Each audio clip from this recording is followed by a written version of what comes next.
here we have some data imported into SPSS program, and we want to create a new variable, and that variable will be an average of these three columns. For this we go to transform compute variable, we give a name to new variable, so it will be an average, and then we have to create an expression. Now expression can be just typed, you can just type from keyboard. For column names you can click here and you're gonna get column names inside this pane. We can click here to get some numbers, some symbols. This symbol is logical AND, this is logical OR, and this is for exponential function. Or we can click on all, we're gonna get all possible built-in functions.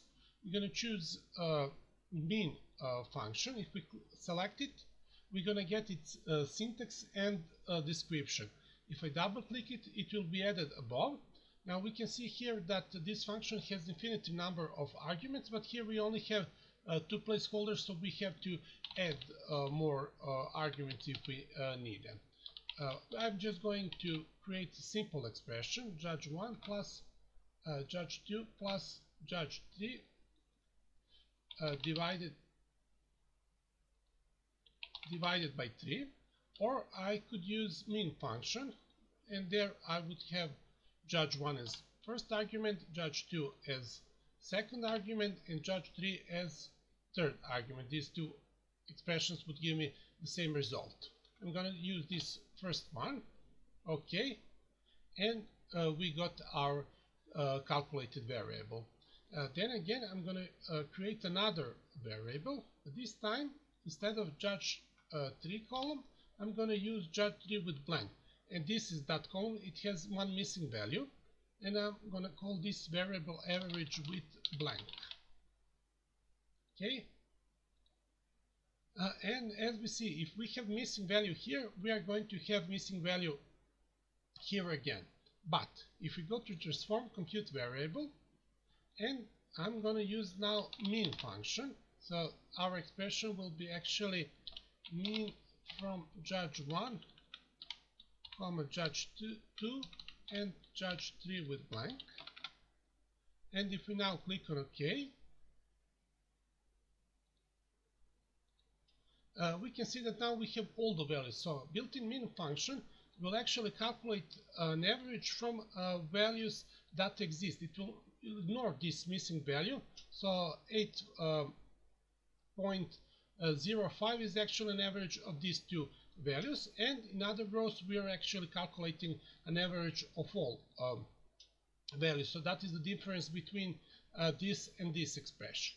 And now we are going to create one conditional variable. We go to, first I'm going to show you that we have this column for junior and senior competitors, and we can see that junior competitors are coded with zeros and senior with ones.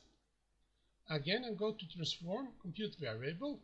I'm going to click on reset to delete everything, and I'm going to call this new column as maximal. We're going to use max function.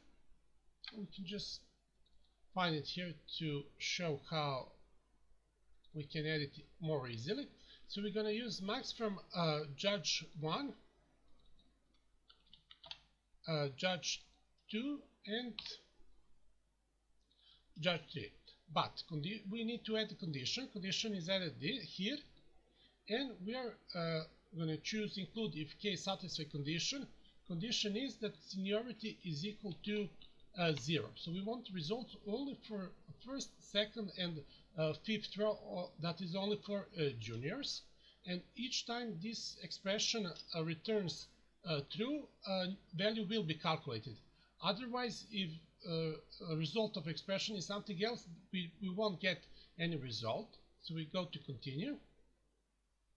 Okay, and this is result. Only we get maximal value only for juniors. Then again, I can go to transform compute variable, but this time I'm gonna use the same name, but I'm gonna change condition. So I'm only going to use columns judge2 and judge3, and that is expression will be judge2 and judge3, and condition will change to senior competitors. I click OK. So I want to calculate these expressions for seniors. Now, the name of column is the same, but we are not going to overwrite this column. I click OK. Change. Let's see what we got. Now, those two variables, conditional variables, are actually combined. So these three values, first, second, and fifth, are actually a maximal value of these three columns.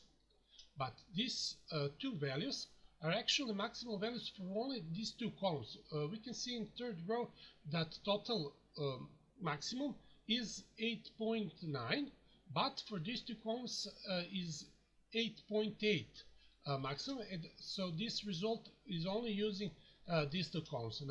So each time I create a new variable, I can say just a variable that will give me result 3, and result 3 is when, for example, judge 1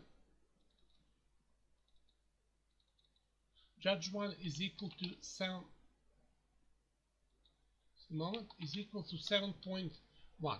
So when judge 1 is equal to 7.1, I'm gonna get result 3, and this value will be placed in only in this first cell. So I click continue.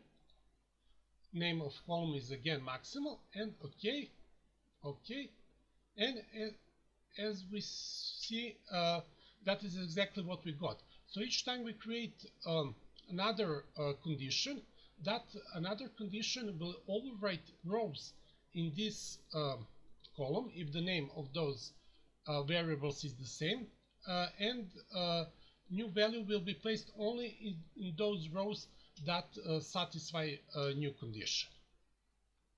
And that is how we can combine several conditions to create a conditional variable.